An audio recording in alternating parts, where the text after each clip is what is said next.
Okay, well, welcome everyone.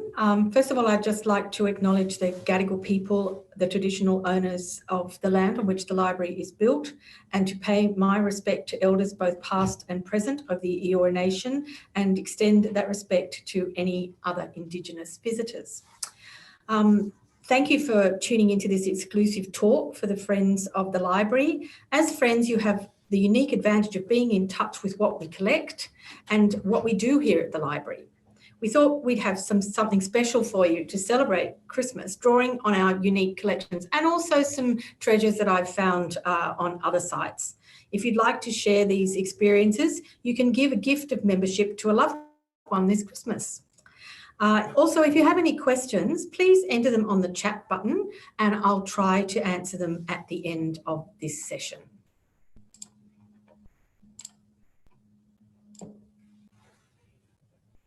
Okay, I think we're good to go.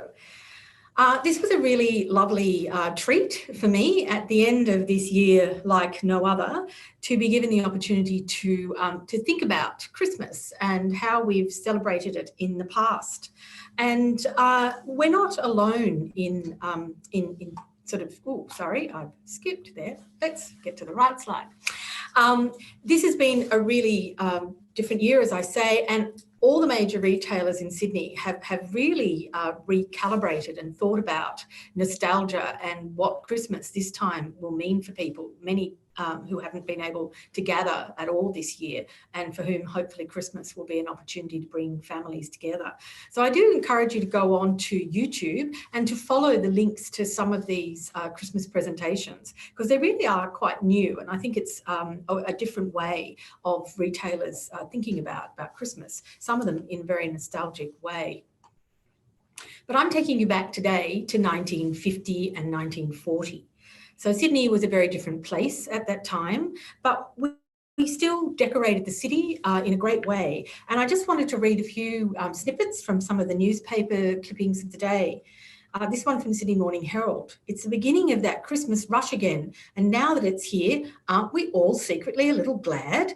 Father Christmas beaming beneath his spurious whiskers, sprigs of holly blooming in every buttonhole, life-sized reindeer sparkling with hoarfrost and prancing over the hanky counter, Yuletide wreaths in every window, balloons bobbing, trumpets bleating, an air of urgency, an air of tension, warmer smiles for casual acquaintances, hearty greetings for friends we knew when children, and still more kiddies, fresh from school, frisky as lambs and devouring as locusts.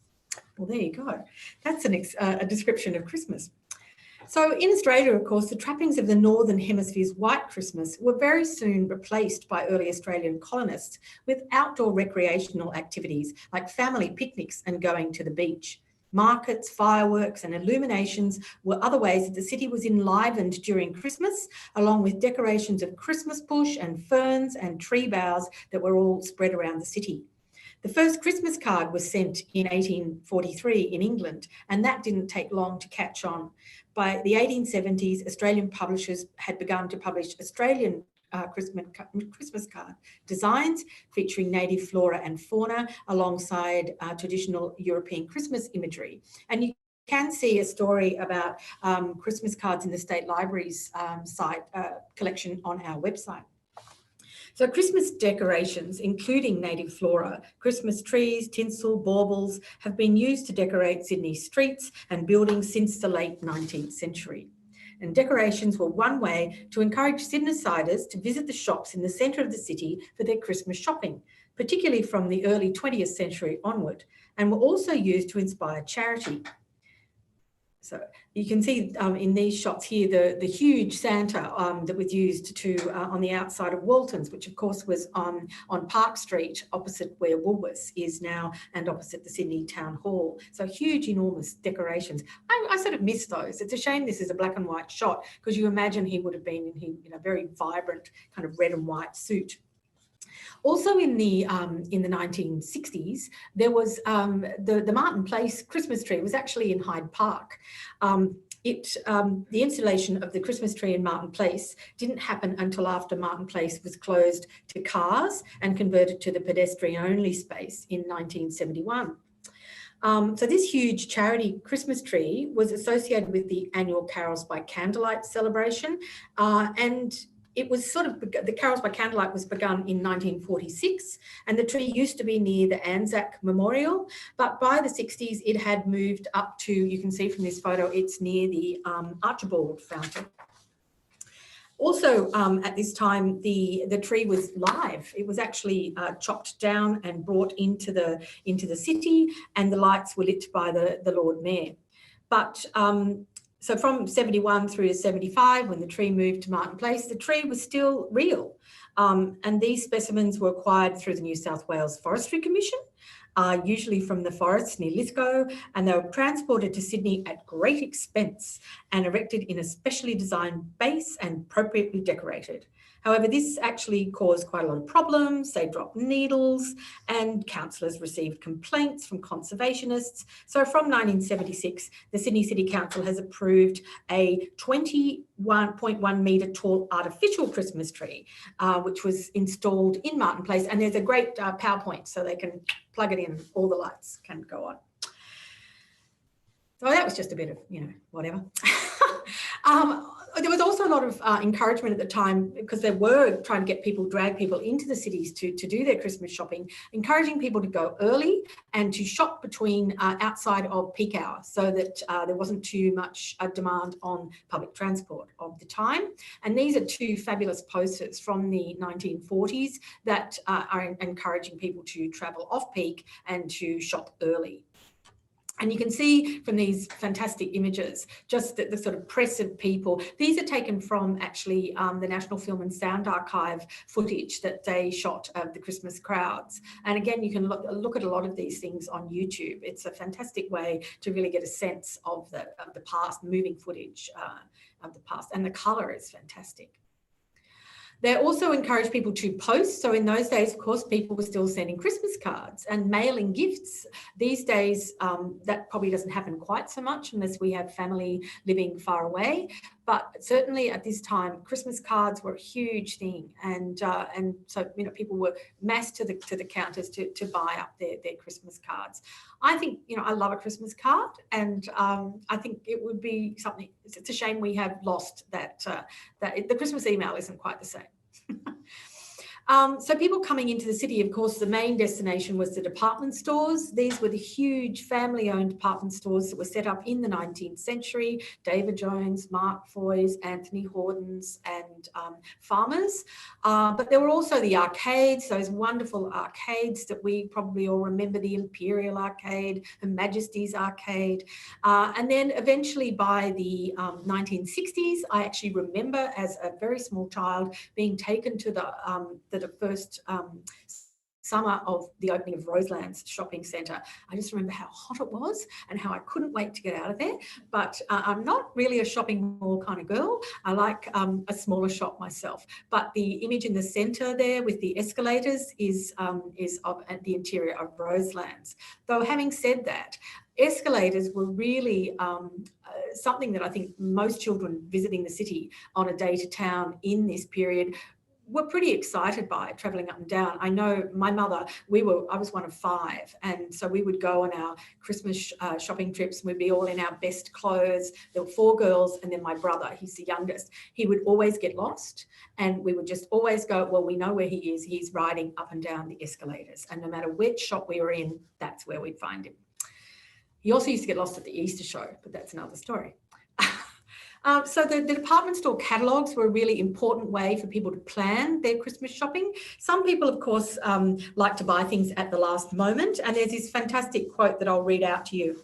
There's a thrill in buying things at the last moment that the common sensibles who have everything packed by now lack. Go where you will. There's something fascinating on every counter. There's excitement in snatching your chosen gift from beneath the clutching fingers at the counter. There's tension in scurrying home with a bag full of assorted presents and sorting them out into gifts for close friends, gifts for further away friends, gifts for relatives, and the gift for him. So that's implying that that's a last-minute female shopper. I didn't think there were that many last-minute female shoppers. So, and of course, shopping for children was a huge undertaking. Again, I remember my parents, planning a long time with 5 children, what we would be given, very carefully hiding the gifts. And then, of course, it was our job as children to go looking for the gifts and to find them hidden under the bed, in the cupboard, wherever. I remember my mother came from Murwillumbah, and we would go up on a very long drive. And when we get to my grandparents' house and we'd have Christmas, there'd be these extraordinary gifts under the tree. One year it was a bike. And we're like, how the hell did they get that bike up in the car to Murwillumbah? So they really did go out of their way. This is a beautiful photograph showing the doll counter at David Jones. This showcase actually still survives in the David Jones archive, and it's such a fantastic shot of this little girl, raising herself up to see as many of the dollies as she can. So yes, how do you do your Christmas shopping? Are you a list maker or are you a last minute buyer? In doing the research for the talk, I came across this fantastic article in the Women's Weekly, which was, it's entitled, "This Father Has the Christmas Game Sewn Up." And it was telling the story of a Mr. Nossiter, Jack Nossiter, who was a father of, and I'm going to forget, I think it was 6 children. And living in the North Shore, and he was incredibly organised. Also the children were very early on, as he says, they knew exactly what they wanted, and they would put in their requests to Dad. Dad would have a list, and in this instance, the journalist of the day was Annette Fielding Jones, and she accompanied Mr. Nossiter on his shopping trip, because at this time there was this real belief that men didn't like to shop, and I suppose many people don't like to shop.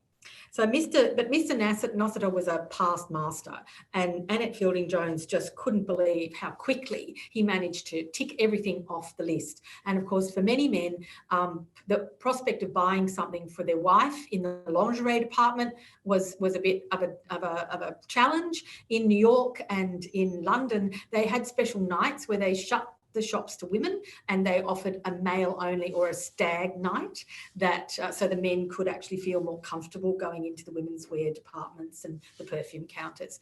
But Mr. Nossiter didn't have any problems like that. He straight away went to the lingerie department, and he, as it says in the caption, rejects the black chiffon to choose a yellow nightgown. You do wonder, maybe Mrs. Nossiter might have liked the black chiffon, but I guess we'll never know. Anyway, I do encourage you, if you want to read the article, it's a really fun document about the way men shop, and that from a female perspective. Poor old Annette Fielding Jones was exhausted running around after Mr. Nossiter, but he seemed to get through his list. I think it was in under an hour. He'd shopped for the entire family, including mother-in-law and mother. Of course, the toy department was a huge attraction in the major department stores.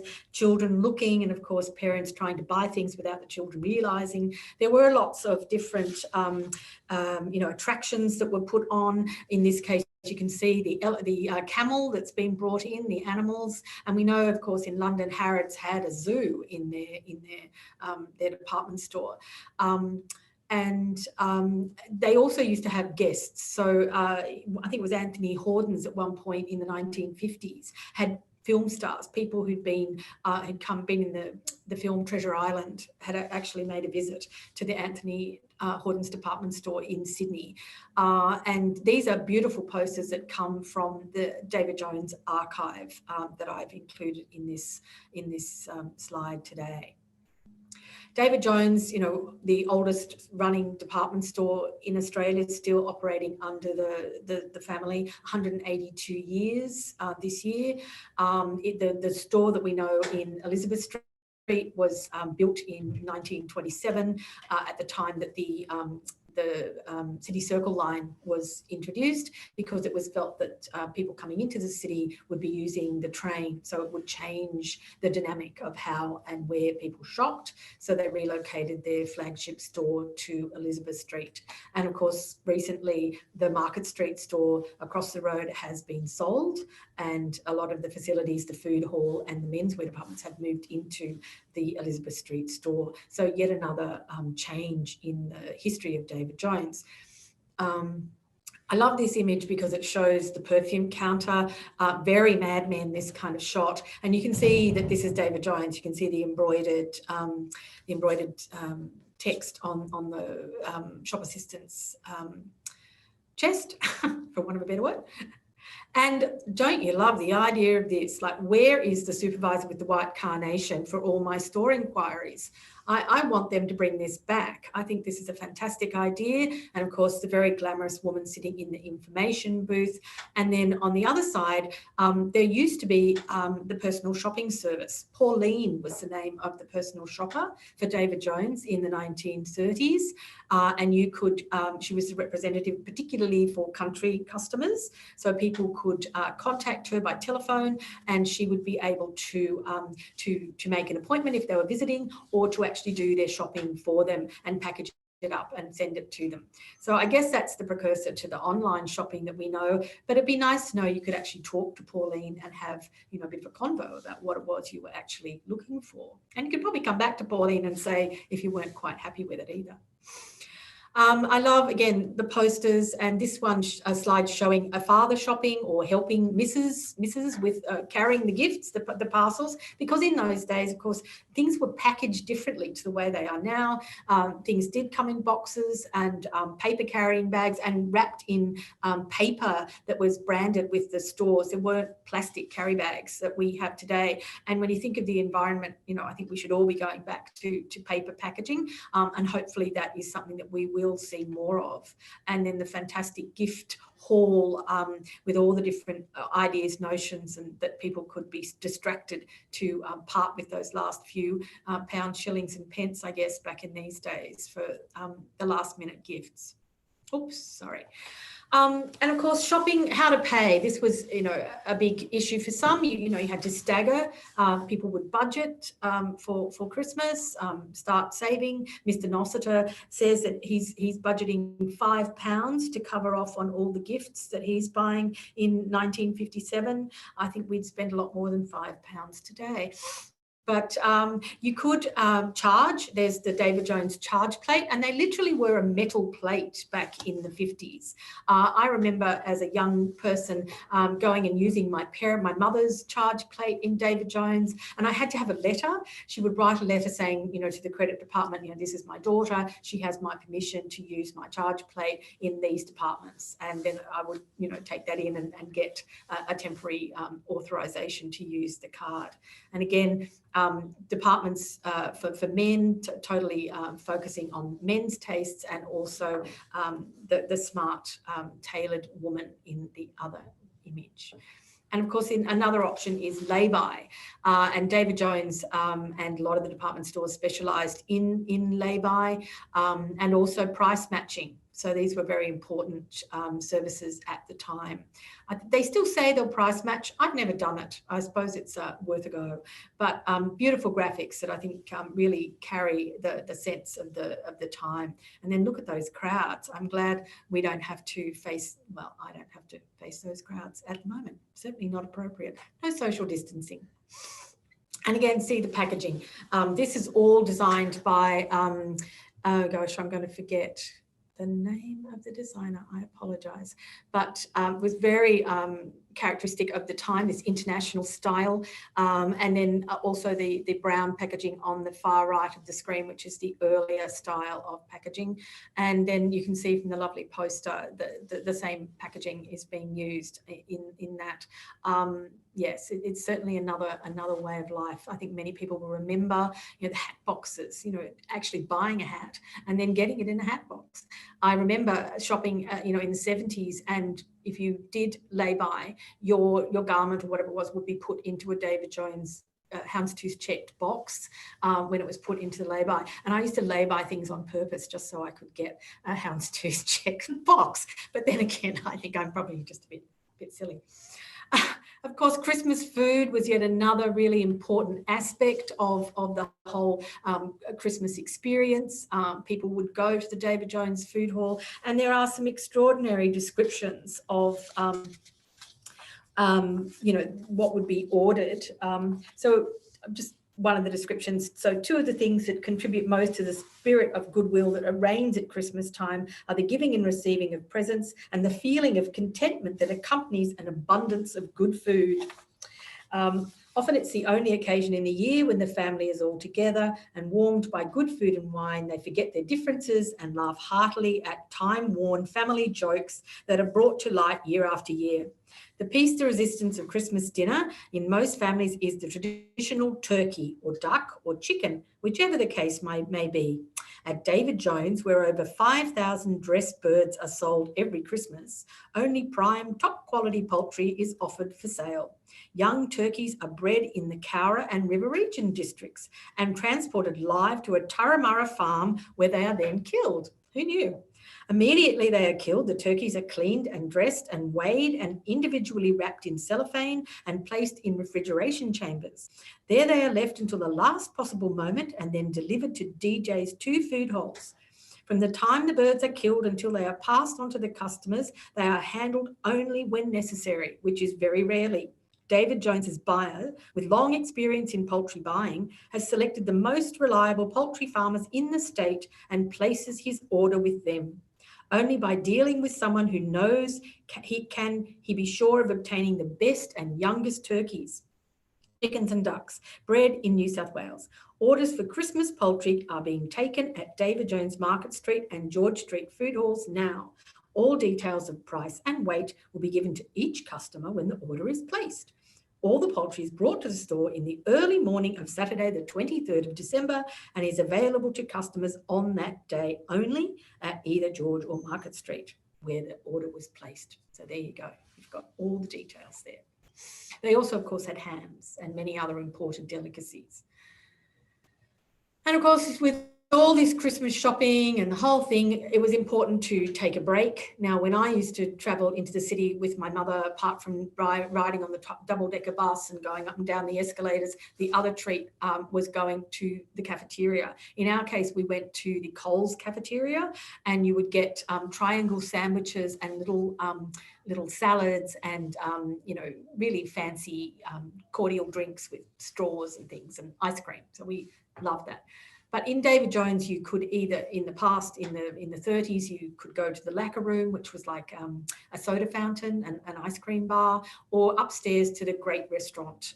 Some of you, if you were around in Sydney for the big anniversary of David Jones a couple of years ago, they actually recreated part of the great restaurant up on the 6th floor, which was a really wonderful experience because the windows look out over Hyde Park. Unfortunately, that area is no longer accessible to the public, which is a great shame. And of course, no Christmas would be complete without a visit to Santa Claus. I love this because here's our lovely Santa, but someone's not very happy. And of course, that for every parent, I think that's part of the challenge of taking children to Santa. I have a stepdaughter and a grandson, and she always takes the dog because Jack is very happy to be on Santa's knee if he has the dog with him as well. And of course, Santa has changed over time. The image of Santa that we see from the 1930s and 40s is a much more of a sort of Nordic kind of Saint Nick, not so much the American red and white jovial kind of Santa that we're probably more familiar with today. So these shots are showing Santa Claus from, I think he's Anthony Horton's Santa Claus, but I do love the top shot, that little boy looking at Santa and that lovely cotton wool beard. That's a great cotton wool beard, that one. And of course, the Christmas windows. I think we all remember the Christmas windows. I grew up in Carlingford.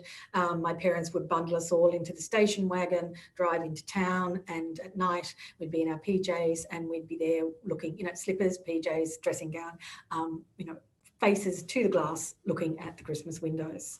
I'm very glad that this year they have retained the Christmas windows. So if you go to David Jones, you can see them in the Castlereagh Street store. And this year they were had planned not to do the Christmas windows in Melbourne. And the public outcry was so great that they rescinded that. And again, if you go to YouTube, you can see a great documentary, a little film clip about that decision and the story behind the windows at Myer in Melbourne. So we've done the shopping, we've got the food, everybody's, you know, back at home, and it's Christmas Eve, and it's time to hang up the stockings. I love this shot because it really does look like the house that I grew up in Carlingford in the 1960s. So it looks very familiar to me. The Christmas cards are there on the mantle. The flowers have been bought, and that obviously, you know, hopefully they're decorated around the house. These wonderful spreads of gum and Christmas bush and other Australian natives. We've gotten out the Christmas tree. We've got all the decorations. They're all on. And I love the coat hanger. Look at this coat hanger. Now, if you've got a coat hanger at home and you've got some cards, what a great way to actually display them. Put a bit of tinsel on the coat hanger, a few ribbons, pin your cards. Great. Gifts for all. So we've been shopping. These are just some of the kinds of things that, you know, perhaps we don't give this kind of gift anymore, a box of chocolates or even just a wrapped up chocolate bar. But you have to think in the post-war period that people were coming out of austerity, and these would have been great treats. I like these. Would you give anybody a Hills hoist for Christmas? I guess, you know, better than pegging it on a line that fell on the ground or something. And also the vacuum cleaner. I'm not so sure that those would be welcome, but... and the wrappings, again, see, I'm obsessed by wrapping. I want all of these Christmas gift tapes. So if anybody knows where they make them, you know, and again, it was about wrapping gifts beautifully. It says, and I'll just read you another quote. Once upon a time, we bundled our Christmas gifts into sturdy brown paper, tied them with string and sent them off. But today the wrapping is almost important as the present itself. So important indeed that many stores devote whole departments to accessorising for the prettying of gift packages.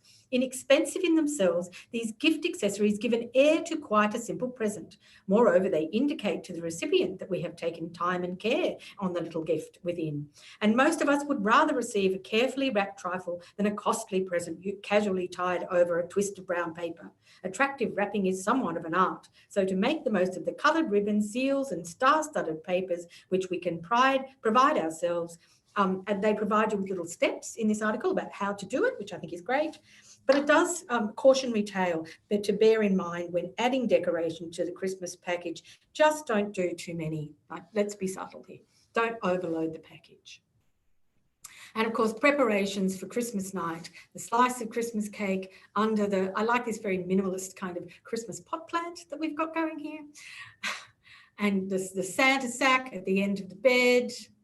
I love this slide. Again, it's from the NFSA film about Australian Christmas. Little boy has written his letter to Santa Claus asking for a pussycat. And then, of course, he wakes up in the morning and his dream has come true. He's gotten his pussycat. Max Dupain took this shot of a little boy who must have asked for a puppy dog because he's got his puppy dog. Christmas cooking again. So this was a time of Christmas puddings where they had real coins in them. I don't know how many of you remember that. My mother still boils up the pounds, shillings and pence, not pounds, but the rest. And every year we have those in the pudding because, of course, you can't use decimal currency in the pudding. Lots of wonderful Christmas food that everyone took the time to enjoy. Now, this is a great little thing. It's actually not in the library's collection, which I'm very sad about. It's in the Museum of Applied Arts and Sciences collection, and it's a Christmas cracker maker. It's a machine to mass produce Christmas crackers, which are known as bonbon. This was designed and patented in Australia in the Sydney suburb of Roseville in 1932. And so this machine produced crackers, which were packaged into 12 boxes and were available in the Sydney suburb of Waterloo. So there you go, you'd crank it and it would all bring it together. And aren't these a gorgeous set of vintage Christmas crackers here? Of course, we're all sitting down, everyone's got their hat on, they've broken their cracker and they're raising their glass for a Christmas drink. the party, sharing parcels. I love this bloke down the end. He's very concerned that the beer might be running out. And of course, not everybody had their Christmas at home. Some people still choose to have a Christmas on the water or by the beach. This lovely slide of a Christmas picnic just looks amazing. Look at that food, just fabulous. Or in the country, it might be a Christmas picnic by the river. And then the next day, it's the Boxing Day sales. So they were around at this time. People still went in. If you have had a chance to see the lovely film Women in Black, you'll see. I've seen the representation of the Christmas sales in the lead up to New Year's Day New Year's Eve, because women would be shopping for that special frock that they might wear to a New Year's Eve party, where who knows, you might meet Mr. Right. And of course, the next stage through the January school holidays is shopping for school clothes, because of course, going back to school was a huge experience. I remember that too, traveling into town with my mother, that again, incredibly hot and sticky, and having to, try your shoes on, get your uniform on, buy all the pens and papers and things like that. So that actually brings us to the end of our whistle-stop tour through Christmas shopping in Sydney in the past. I hope you've enjoyed that. And I'm just going to unshare my screen if I remember how to do it. Yes. And go back. Am I? Okay, because I wanted to share with you, many of you might remember the lovely Nancy Tuck, who was one of our volunteers. She was a great shopper, very stylish lady. And when I curated the library's exhibition shopping on sale in 2011, she actually gave me her farmer's charge card. She had already given a set of her charge plates to the library for its ephemera collection, but this is a very special souvenir that I have of a very special lady shopper. So. Well, thank you so much for joining me today. I wish you all a fantastic Christmas. I don't know whether we have any questions. I can sit and wait. I don't think so. Question? No. Okay. Well, as I say, I hope you're enjoying your open book. I think that's a fantastic addition to the library suite of offerings, and a great incentive to buy a membership perhaps and share that with a friend for Christmas. And we really I hope you have a wonderful, safe and happy time with your families. And we look forward to more events and seeing you on site in 2021. Thank you.